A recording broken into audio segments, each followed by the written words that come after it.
Okay, so in my last video I spoke about how I had reconnected with this other man, and all this energy had just built up in me, knowing that I needed to get out of my unhappy marriage, and I just couldn't bear it anymore, and I cried for 3 days straight until my husband finally cracked it at me and just said, I know that you want to leave me, so just leave me. And I had to open up that I had developed feelings for somebody else, which just seemed to finally make it real for him, so that he understood like it was really over. And at this point I was, at this point I was like 7.5 months pregnant, and planning a home birth, and I felt like I just needed to kind of like come clean to everybody, tell my husband that I wanted to be over and that I had feelings for somebody else, and also tell this other man that I had feelings for him. And it didn't help that right at that time there was this kind of like mega full moon during Mercury retrograde that went right through my Aries house of relationships and partnerships. And as I said, my husband is an Aries, and I also found out later that this other guy is an Aries.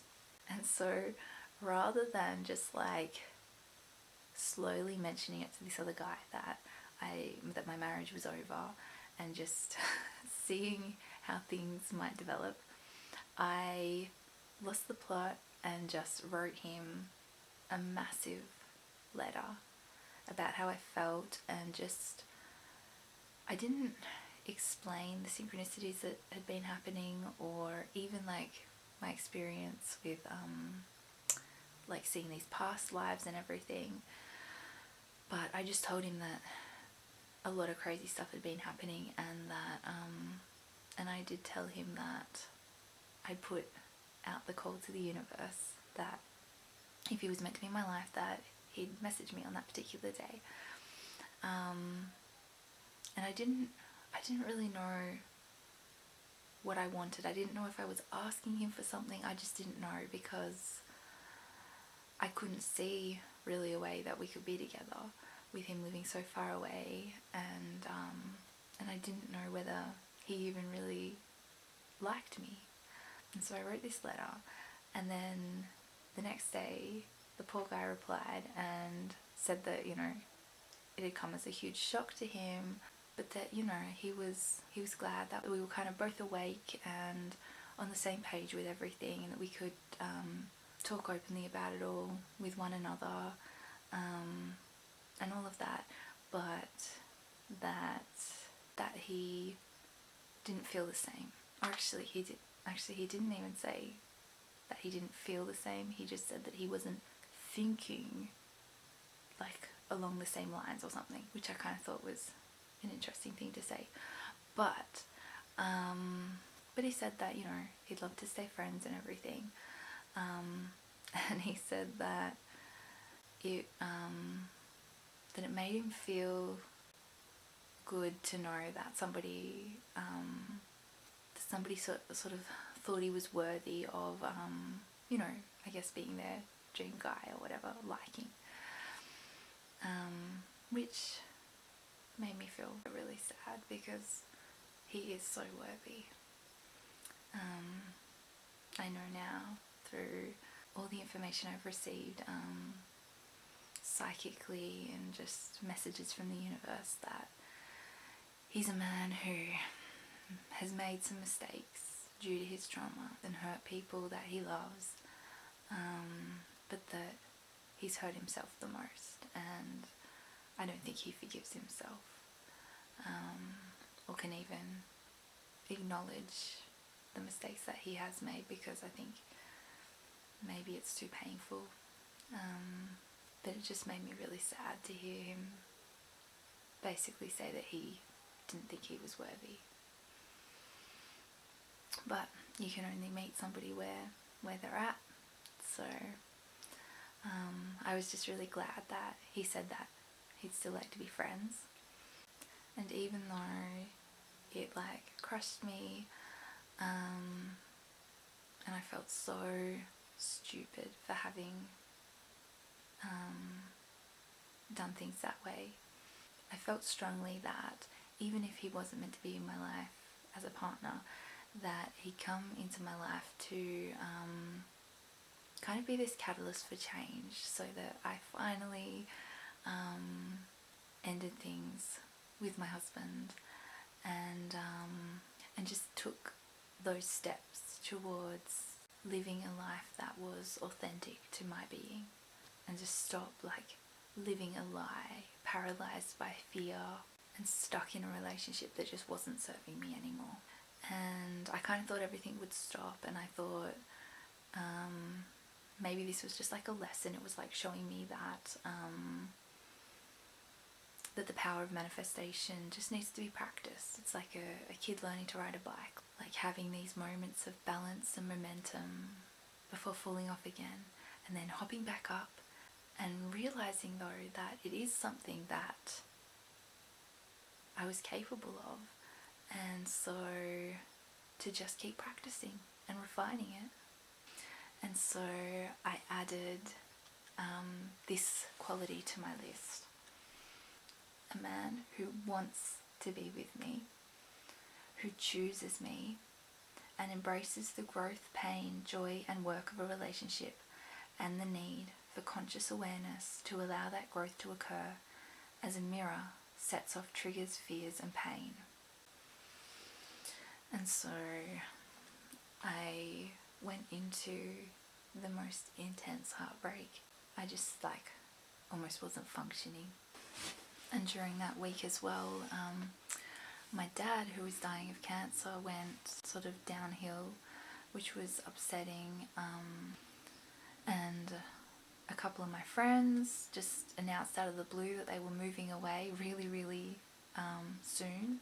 And I was just basically having these panic attacks that I didn't know how to be a single mum, a single homeschooling mum, and make enough money to support myself and the kids, but that I needed to work out a way to get out. And I felt really urgent, like just all this anxiety that I need to work it all out right now. And I just felt like I just felt so rejected, and like I must just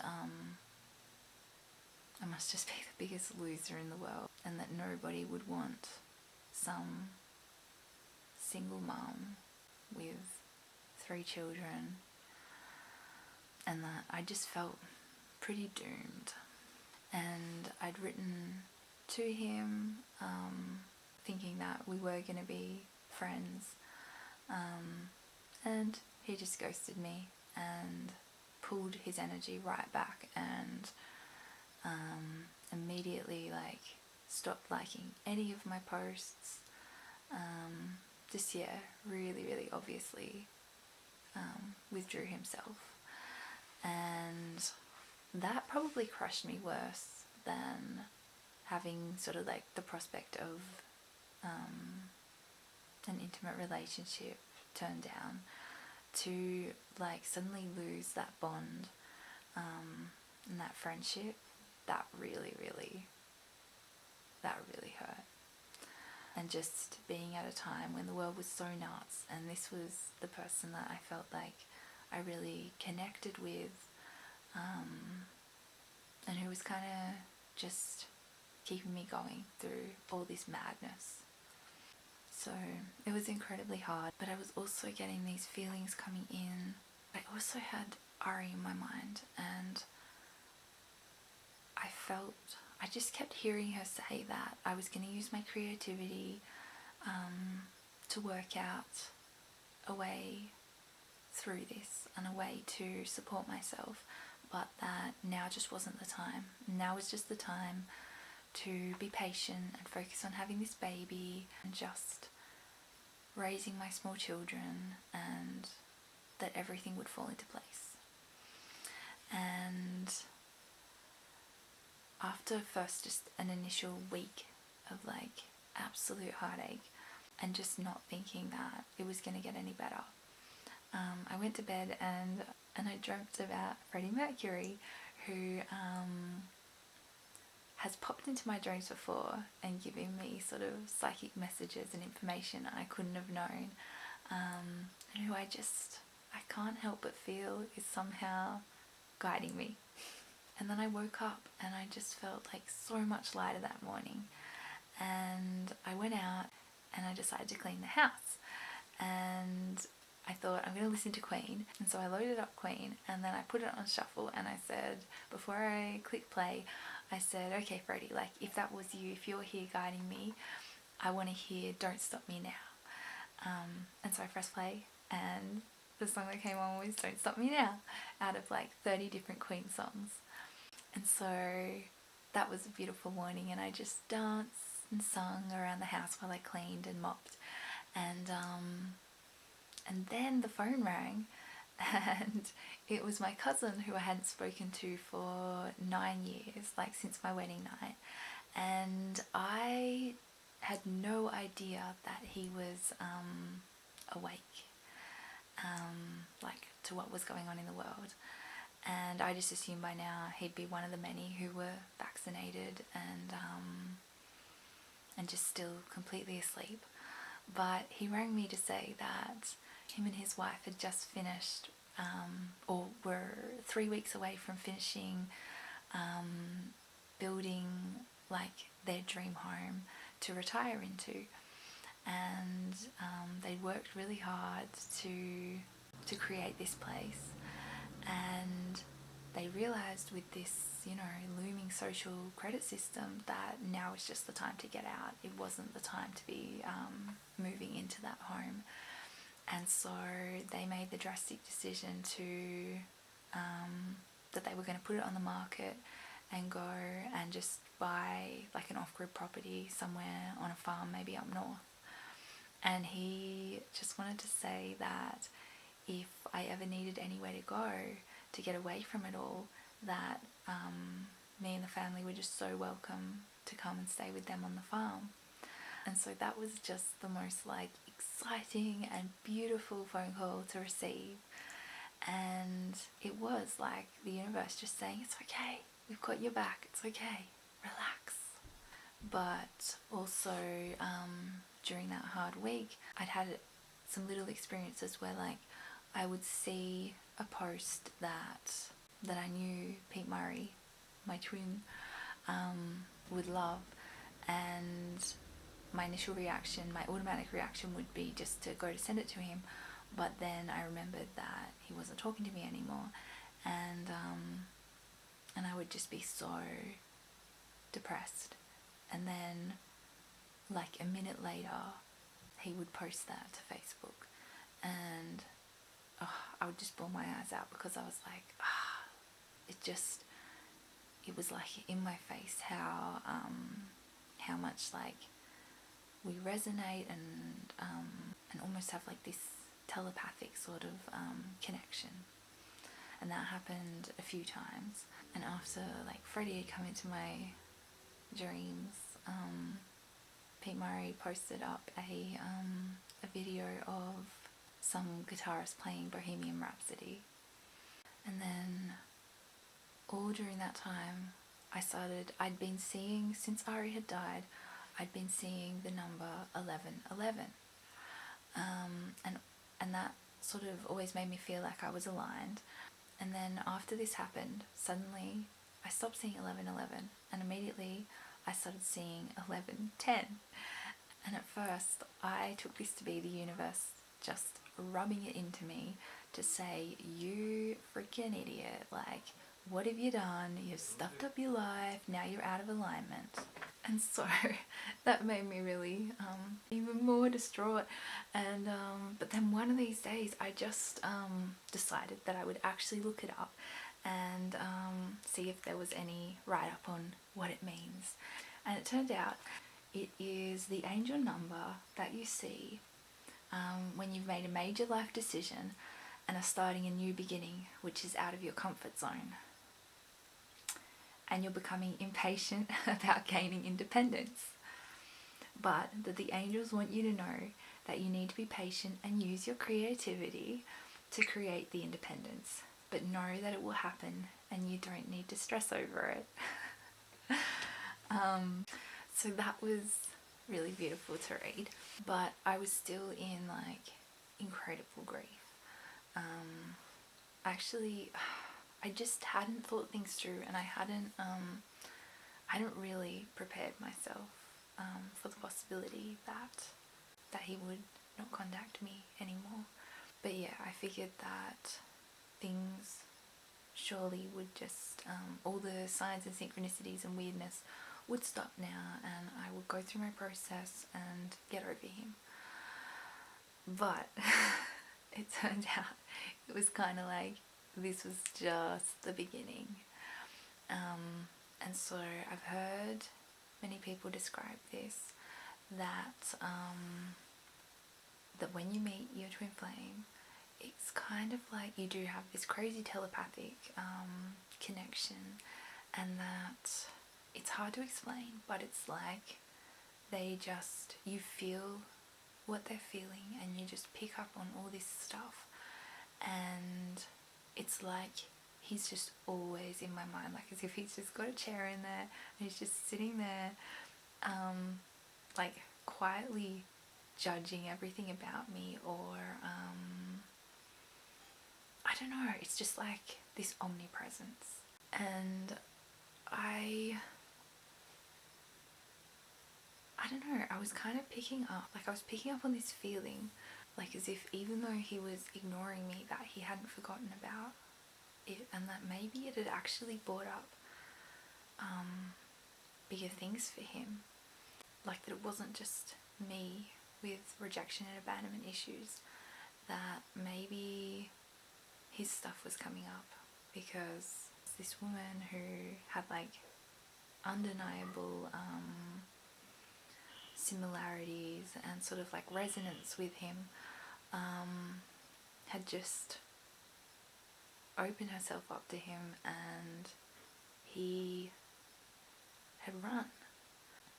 And I started noticing that he wasn't like even really posting on Facebook anymore, which was quite unusual for him, because he tends to be the kind of guy who like drops truth bombs like they're hot, and I wasn't seeing much of that at all. And I actually started wondering if he was okay, and it was just like I'd been so focused on what the hell's wrong with me and how can I like improve myself so that I don't just get rejected by men forever, and I assumed the problem had to be with me, that I wasn't good enough. But then I started to think about how like he lost his mum, and then he lost his nan, and then he'd had his children's mother walk out on him, and then his children taken off him. And I thought, somebody who's been through that amount of loss, perhaps like intimate relationships just scare the hell out of him, and especially intimate relationships with women who are pregnant with their third baby and wanting to walk away from the father of those children, and one of whom is 4 years old, which is how old he was when he lost his own mother. It was just a little bit of a weird, like, seemed like a little bit of a weird parallel to his trauma. But I started to question if maybe he attracted me into his life to kind of bring all that back up, and almost like bring things full circle, so that maybe he would be triggered to start to heal those wounds if he hasn't.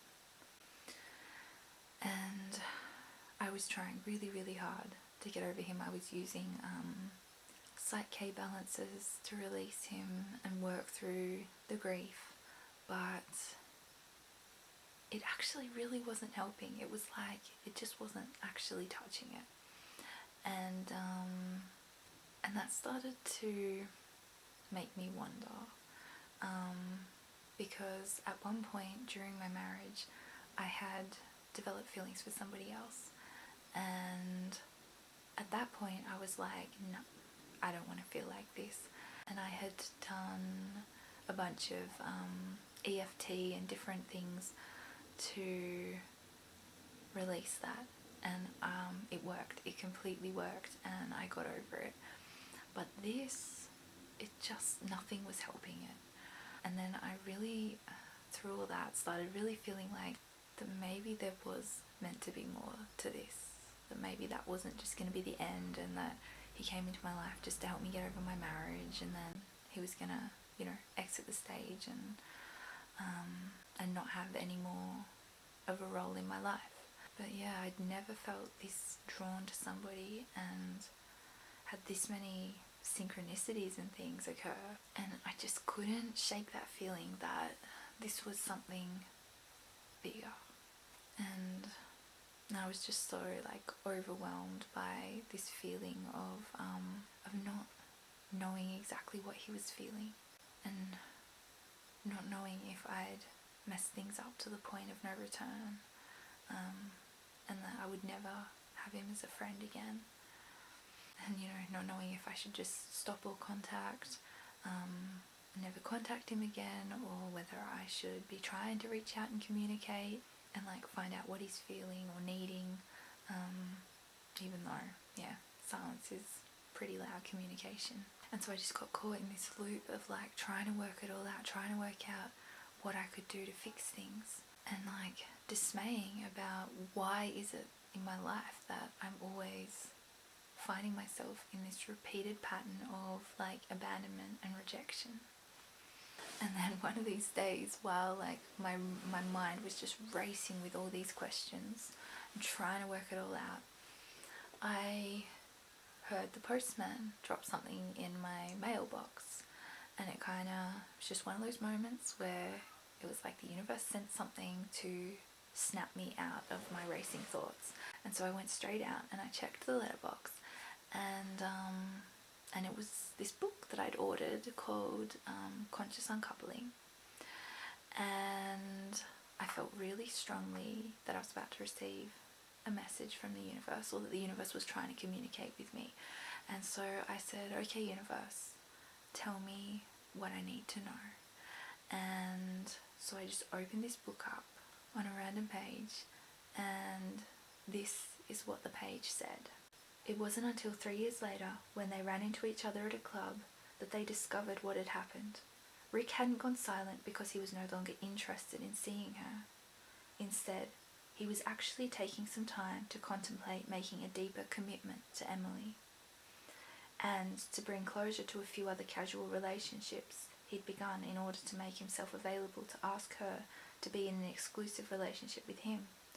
When Emily found out, she was stunned. Inside of her core belief that men always leave, she was certain that Rick's silence was an indication he was choosing out of the relationship, and she was heartbroken to discover how she'd been the source of her own experience of abandonment by being the one who bailed on him.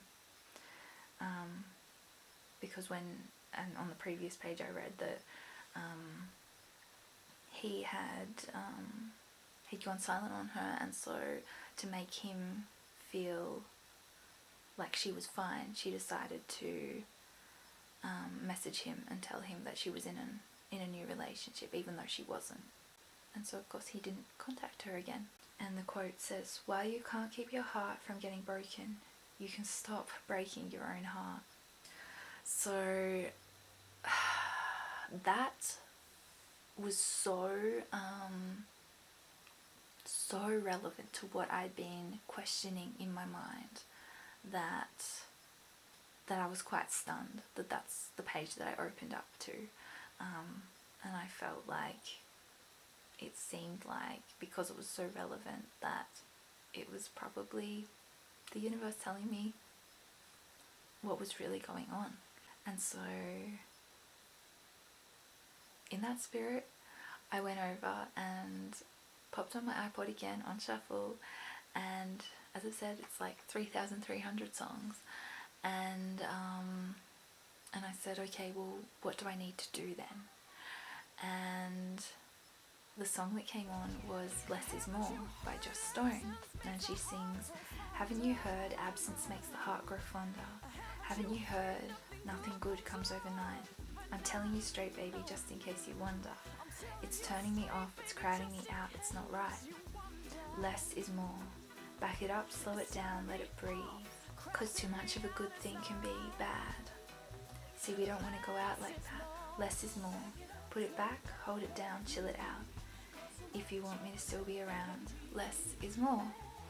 And I had a big laugh at that and was like, oh, I know. Calm down, brain. Stop trying to figure it out and just let it be. But then, of course, my analytical brain kicked in and I started wondering, well, how much is less? Does that mean that I should give the little messages, or what should I do? So then I asked for a song to help me know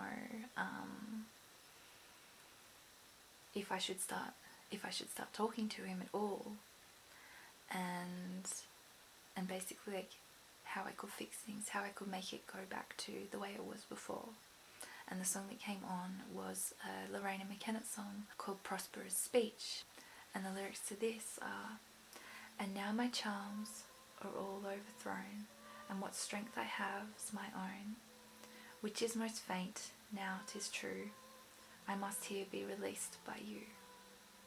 But release me from my bands with the help of your good hands. Gentle breath of yours my sail must fill, or else my project fails. Which was to please, now I want spirits to enforce, art to enchant, and my ending is despair, unless I be relieved by prayer, which pierces so that it assaults mercy itself and frees all faults. As you from your crimes would pardoned be, let your indulgence set me free. And so I just bawled my eyes out hearing that, and I just felt so strongly that it was like a message that I had to surrender to letting him go, but that it would just mean so much to end things on a good note, and just to have him like just make some sort of like friendly contact, which I'd be able to reply to briefly before not contacting him again, so that it kind of ended with goodwill and not with like the pain of this deafening silence. But I also felt like this was guidance that he needed to be the one to contact me again. And the last thing that I wanted to do was, make him uncomfortable and overstep his boundaries, or like chase him. So then it was about a month until I was going to have my baby, and I'd been having a lot of issues with my son's behaviour and things, and I remembered that this guy called Kerwin Ray had put up this video with like some parenting, sort of gentle parenting advice, and I'd seen this video ages ago, and on this particular day I think it was about a little bit over 2 weeks since I'd stopped talking to old Pete Murray, and I just wanted to find this video again. And so I went onto Facebook and went to this like parenting coach's page, and I thought he was just a parenting coach. I didn't realize that he had all these videos too about like business coaching and relationships and everything. And so I opened up his page, and right on that day there was one post that I noticed old mate Pete Murray had liked, and then I looked at the next post down and it was another video that he'd also liked, and then I went to his videos and checked if this was just something like he regularly liked this guy's videos or something, and he hadn't liked any of the others. So it was just kind of strange once again that I'd had this kind of stroke of inspiration to go and look for this parenting video, and that on the very day that I go looking for this parenting video, I find old mate Pete Murray liking these relationship kind of videos. Well, the one from the previous day was a relationship video, and then the one from that particular day was Cohen Ray's announcement that he was having a little boy. And what he'd written in this post was that he said that there was a point in his life when he never thought that he would find love again, but then he was showing that now he had like this beautiful, loyal soulmate next to him, and that they were having a baby. And so I kind of thought that was interesting that old mate Pete Murray had liked that. And I kind of thought, oh, well, maybe it's just because it's a nice, it's a nice announcement about them having a baby. But then the other video that he'd liked from the day before was about abandonment issues and about like love blueprints, and how if our parents have modeled like dysfunctional relationships, that then becomes kind of our love blueprint. And so if it was dysfunctional, then we tend to go for dysfunctional, and that's what we feel safe with. So it was about, how he would always go for needy women, because then he would be sure that this woman wouldn't leave him. And that he said, if you are a man who does that, that when you find a sort of independent woman, that it can feel really scary and unsafe and uncertain, and you might just want to get out of there. But watching this video, I was kind of surprised to have found him, to have found that he'd been watching this, because I had just felt like he'd just completely rejected me, and that he'd probably just walked away going, oh, she's a freak, and just like forgotten about me, just being like, oh, that was awkward, like, and then got on with his life. But to find him like interacting with videos about abandonment issues, when I had questioned too if perhaps this wasn't so much that he didn't like me, but that it was just, it brought up fears in him perhaps. But then my mind started racing, and I started going, well, I don't know, would he see me as the independent woman who might leave, or does he see me as a needy woman and he's only liking it because I am this pathetic, needy woman who can't even freaking get out of her marriage because she's not, financially independent and whatnot. But then I didn't know, because I was like, but then I am the kind of woman who does things her way.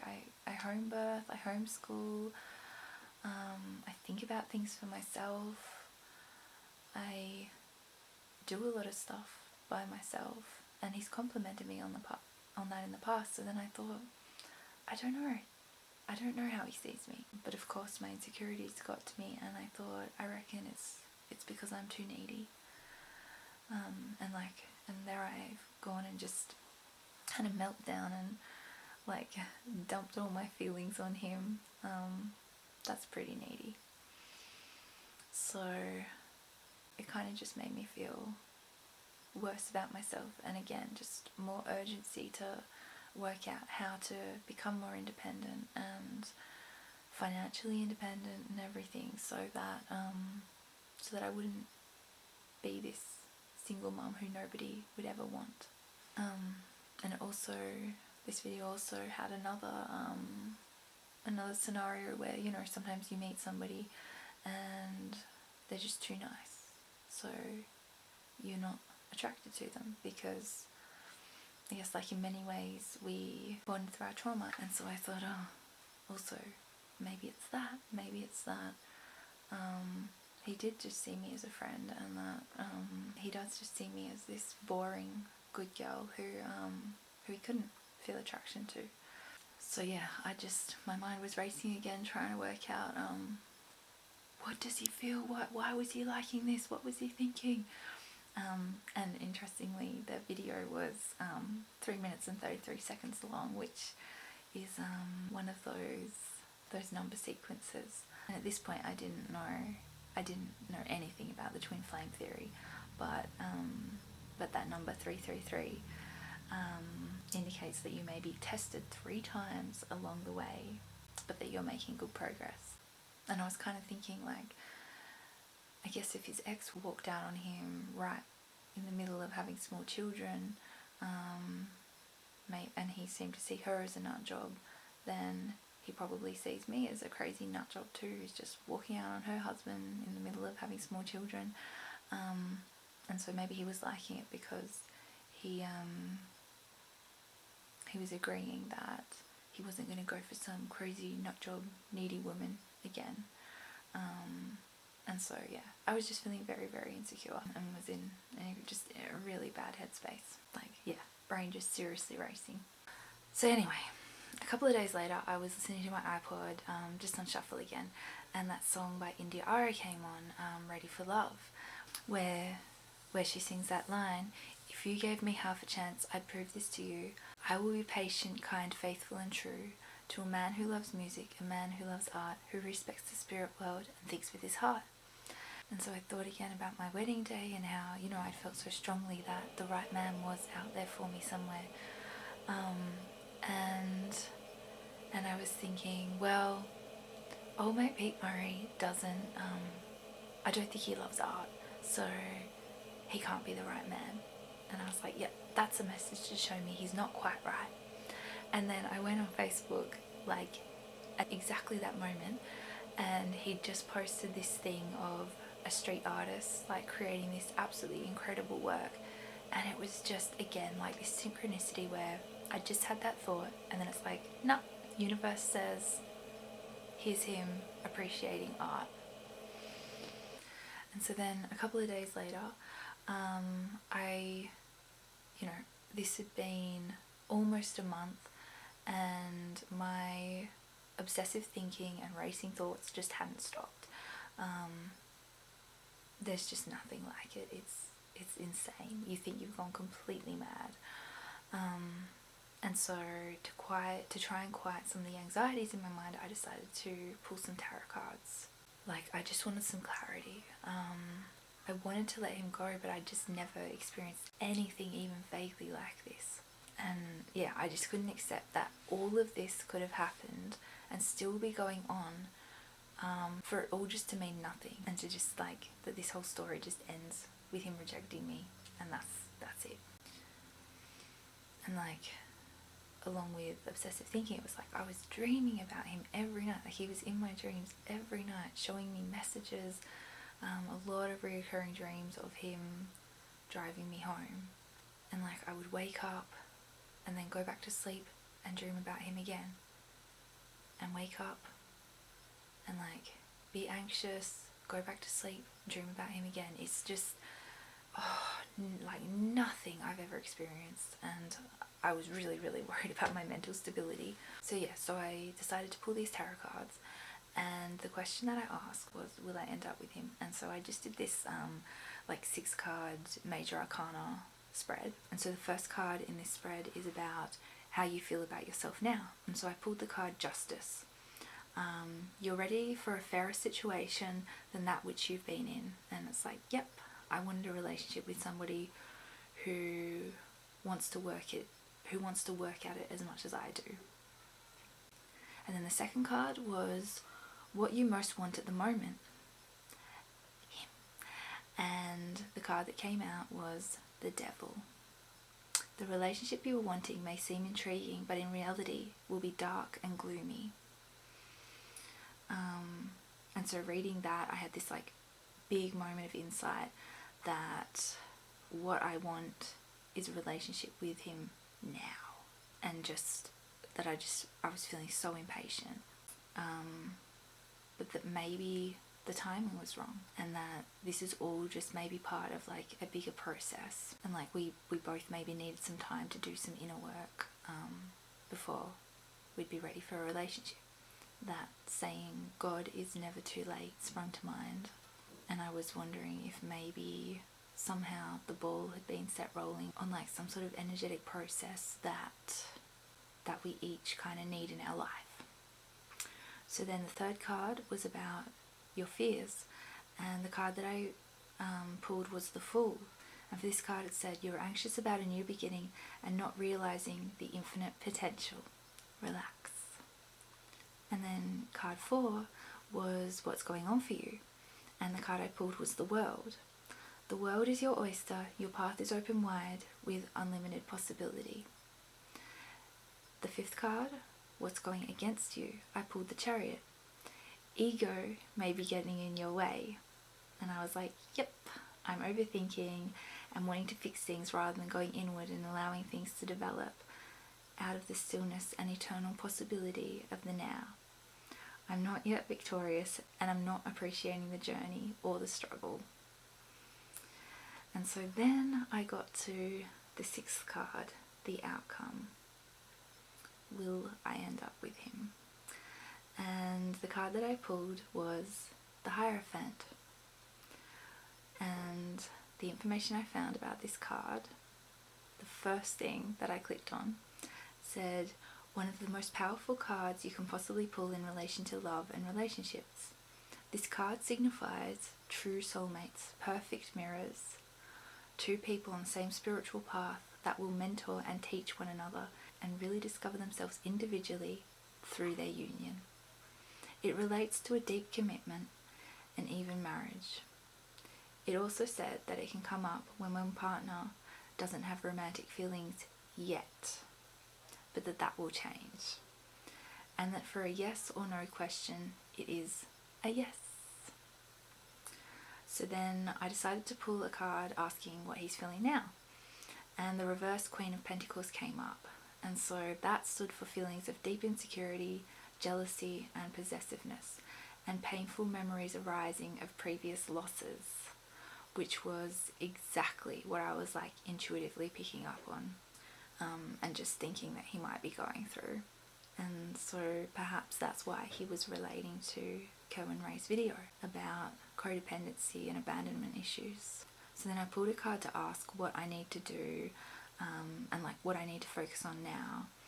And I can't remember which card it was, I forgot to write it down. I'd been writing down pretty much everything because I was just blown away by what was happening. But I just remember that the meaning was that I needed to be patient because there's a delay occurring and I can't do anything about it. And that basically like the only way to overcome the delay is just to detach and have patience and just trust that everything will work out for the best. So then I went back out to the kitchen after this, and again my iPod was on shuffle. I asked for the next song that would come on to like give me a message about how he's feeling about me, and the song that came on was Ain't No Sunshine. So that obviously goes, ain't no sunshine when she's gone, it's not warm when she's away, ain't no sunshine when she's gone, and she's always gone too long anytime she goes away. And then he also sings, hey, I ought to leave that young thing alone, but there ain't no sunshine when she's gone. And later on this journey, I feel that our age gap came up. Our age gap became sort of like a significant part of what I was learning. And then after that, that Lorraine McKenna song came on, the Prosperous Speech again. And it came on quite a few times in the weeks after that. And just, it was like it was there reminding me to let him go. But also just making me wish that he would just make some sort of final contact so that, you know, there would just be a peaceful closure. And so during this time, sometimes I've been looking up angel numbers, and I would very regularly see them mention something about twin flame numbers, and I never really thought about what that was. I'd heard people use that term, and I just assumed it was like a really strong, like intense kind of relationship. Like people say, oh, it's soulmates but better or something, but I didn't really, I didn't know there was a phenomenon. I just thought it was a term people used when like they had a really intense relationship. But because I kept seeing it on these things, I I started to wonder, and so on this day I decided to finally look it up. And I'd seen somebody post up about how it was this really dark, toxic sort of spiritual movement, but I didn't know what it meant. Like maybe it was just people who stay in abusive relationships or something, but sort of say, oh well, it's meant to be.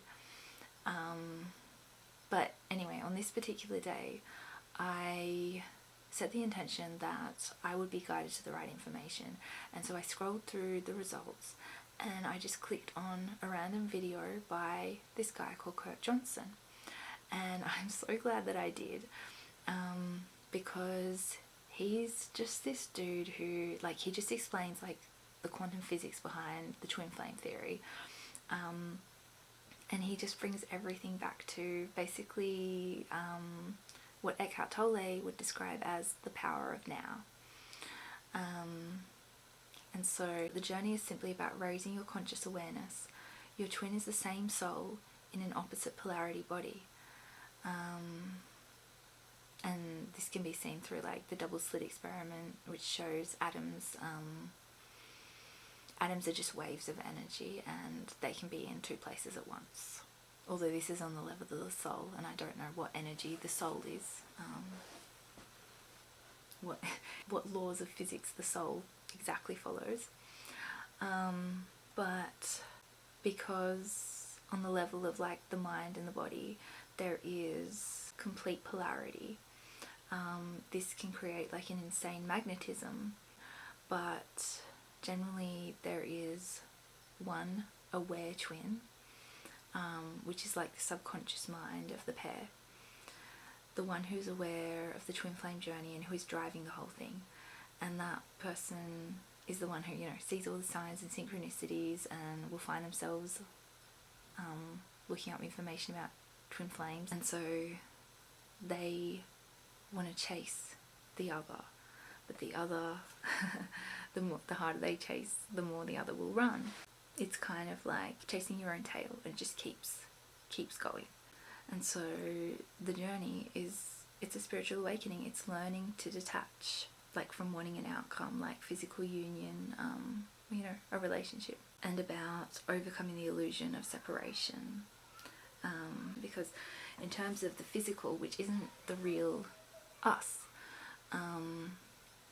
there's separation, but in terms of the soul, like the real stuff, there can't be separation because it's one soul, and like the entire universe is one anyway. So it's just us waking up to the fact that we're one with everything, but in that very sort of confronting way that meeting yourself in another body triggers off. And so it's funny, just because it all came back to reading Eckhart Tolle's book, The Power of Now. This Kurt Johnson recommends that everybody goes and reads that book to get into the practice of like conscious awareness and just being present, being in the present moment. And I just found this really funny because I got halfway through The Power of Now about like 3 years before this, and I never got back around to finishing it, but like I constantly meant to. So at that moment it just felt like, oh my gosh, all this series of insane events and signs and synchronicities, it was all just trying to get me back to that book. And I was like, couldn't you have just put the book in front of me or something? Like, did I have to go through all of this? But yes, so the twin flame appears to give you that ultimate opportunity to practice detachment and living in the now. Because if you can completely detach from them and wanting them, and coming back to listening to your own spirit and being present in the moment and fully self-accepting, then you will have fulfilled the purpose of raising your conscious awareness, which also lifts the entire collective consciousness. So like it serves humanity in that way. And then they'll often just reunite in the physical, because like the energy is neutralized, and they can often just have like a very zen, peaceful, fulfilling sort of relationship, which is probably going to be more like just a friendship. because it's not kind of got all that charge to it anymore. And so it's all about your inner journey and realizing that it really has nothing to do with them. And so you just have to realize, like, you are them. That is me over there. And that there isn't actually any separation. That's just an illusion created by ego. So then as I'm reading into this, I saw an article that was saying that there's like a massive wave of twins reuniting at the moment, due to like the Great Awakening. So yeah, lots of them are coming together for their first physical meeting in 2020, which is when I first met him. And apparently the full moon in Aries, which is the one where I broke up my marriage and then admitted all my feelings to Mate Murray, was like a major event that stirred up big turmoil, and a lot of important twin flame splitting occurred. And then it also spoke about how the terms like runner and chaser were really bad terms that keep twin flames stuck in a bad place, and said often when twin flames meet there is such an intense energetic thing that happens, sometimes only picked up subconsciously, that one flame freaks out and runs, and that they might not even know why they're running, but that isn't because they're broken or that the relationship can never work. It's just that the meeting has set off like some deep inner fears that they've been holding inside, so they just try to get away. But this is a large part of the purpose of the twin flames coming into one another's life. It causes the fears to surface so that they can be released. And so I was talking to my mum and researching kind of like reasons why men avoid relationships, and I kept feeling like he might be afraid to get involved with me, because men often feel that it's their role to provide for a woman and protect a woman, which, you know, yeah, traditionally it is. And so so I guess there's that scary possibility that if it did become serious, that he might be up for supporting me and 3 children, which, plus his 2, which is kind of a lot to take on. And then I remembered how once he told me that he'd bought a lottery ticket, that he doesn't normally, but that he had. And I remember thinking that, like, he obviously wants to manifest money, but I remember thinking, like, trying to do it that way is like a very limiting, it's scarcity mindset that says, like, the only way I can get money is through getting lucky, because I'm not good enough to get out there and attract abundance, through shining my brilliant light.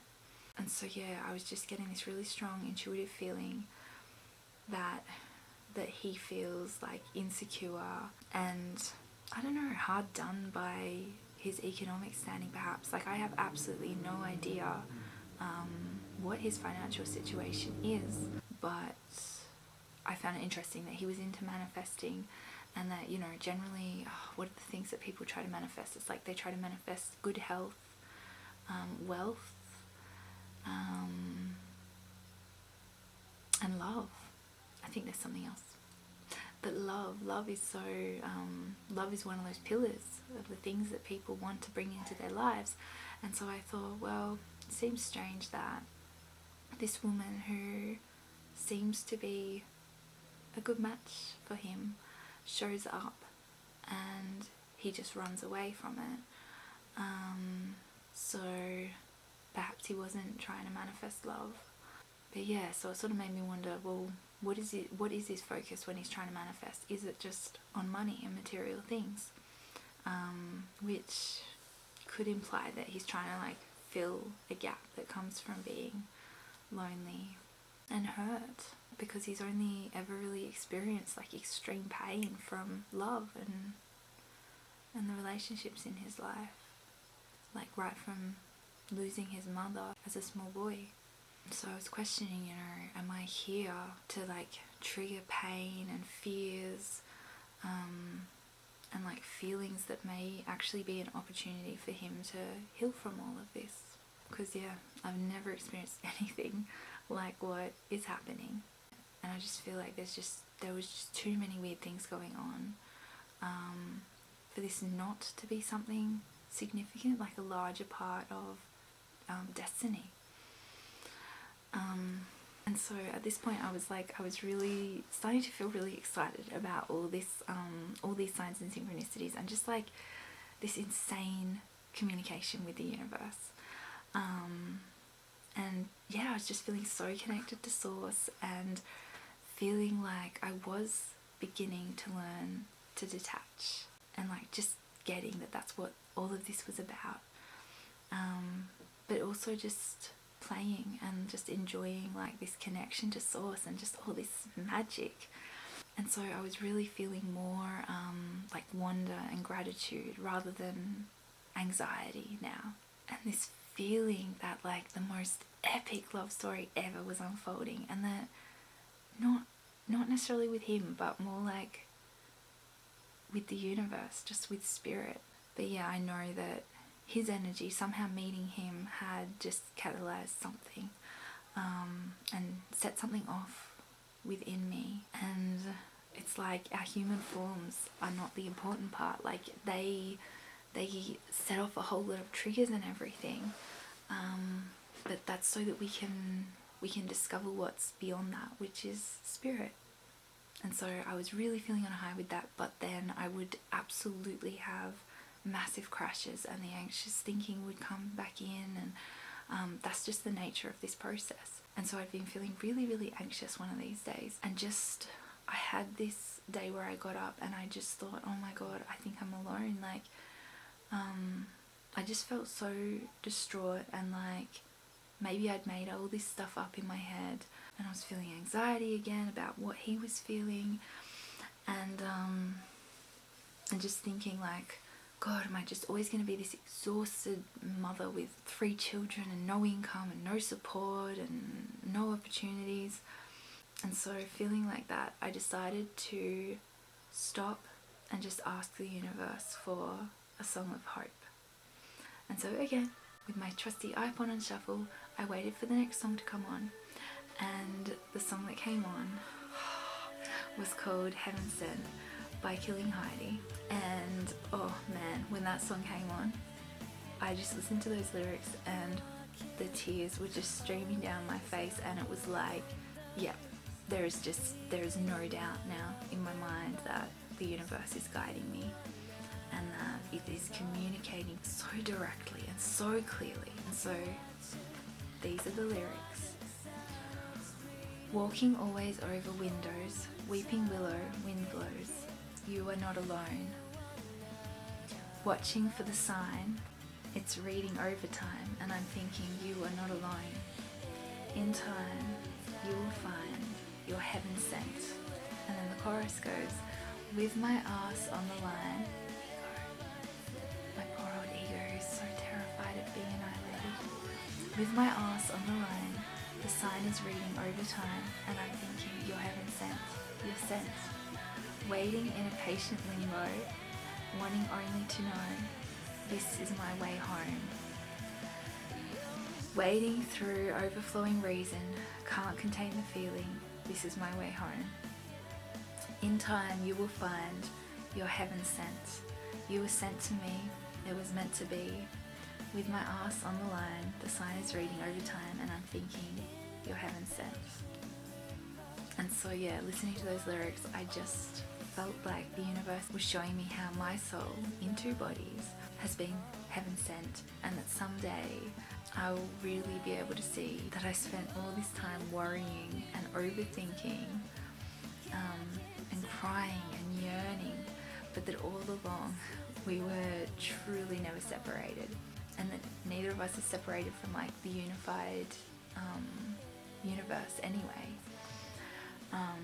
And that the universe, God, was always there to give me signs and learn to trust, because this whole dark night of the soul that I was going through with my ego's ass on the line was in fact just my way home, like my way home to my true self, and that state of accessing everything that I could ever want through just connecting to the present moment fully. And so this was in the lead up to my home birth, and and I'd been putting together a playlist, and I had a look at some recommendations from some other home birthing women, and I put some of these songs onto this list that I'd never heard before, and of course it was like every single bloody song made me think of him. And it's like, I know that I was heartbroken and yearning for him, but it's still, these songs still just felt like constant little messages from the universe, because they didn't really have that. Some of these songs didn't really have much to do with birthing babies, but more to do with, you know, adult relationships. And so one of the songs was a song called Magic, which I think was actually originally by Coldplay, but I was listening to a cover by Elena. And the lyrics are, call it magic, call it true, call it magic when I'm with you, and I just got broken into two. Still, I call it magic when I'm next to you, and I don't want anybody else. And I don't, no I don't, it's true. I don't want anybody else but you. Call it magic, cut me into two, and with all your magic, I disappear from view. And I can't get over you. Still I call it magic. You're such a precious jewel. Wanna fall so hard, I wanna fall so hard, and I call it magic, I call it true, I call it magic. And if you were to ask me, after all that we've been through, do I still believe in magic? Oh, yes I do. Yes I do, yes I do, yes I do. Of course I do.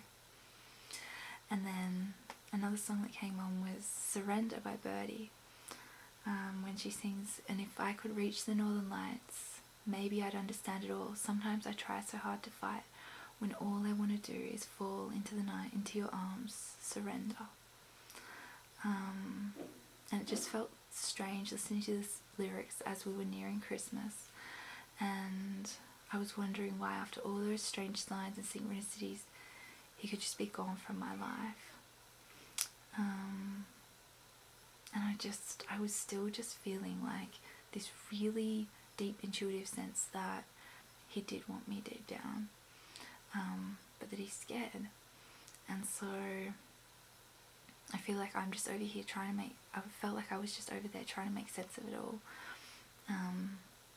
And maybe that he was over there trying to like deny his feelings, but really maybe he just wanted to let go and be with me, but he can't.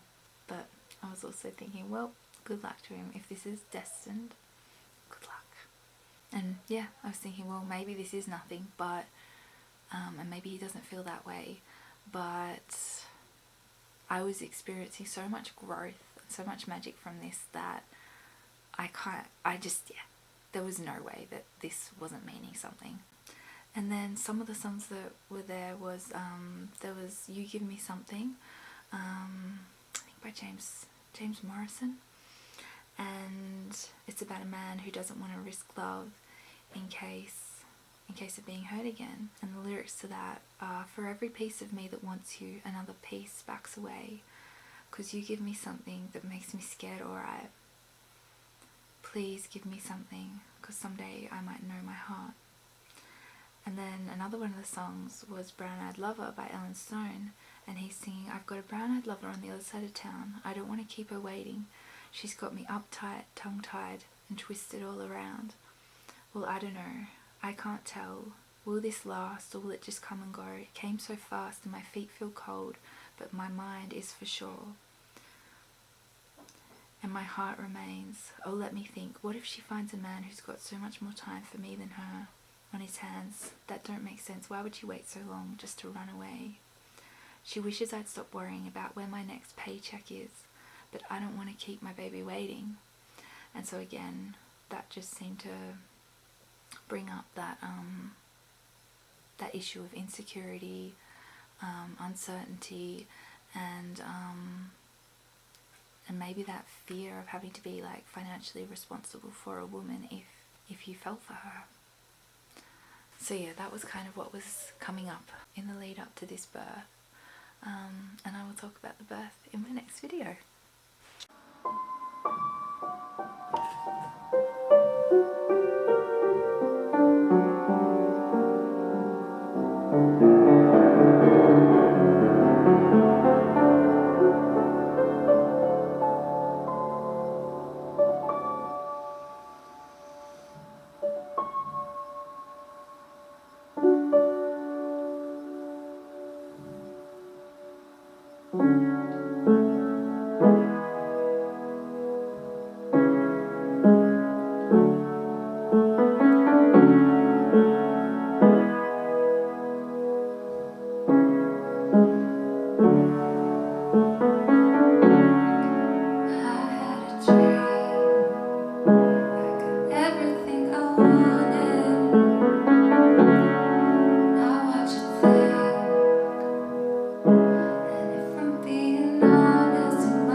Okay, thank you. Maybe just one more time. Why? Yeah, because I was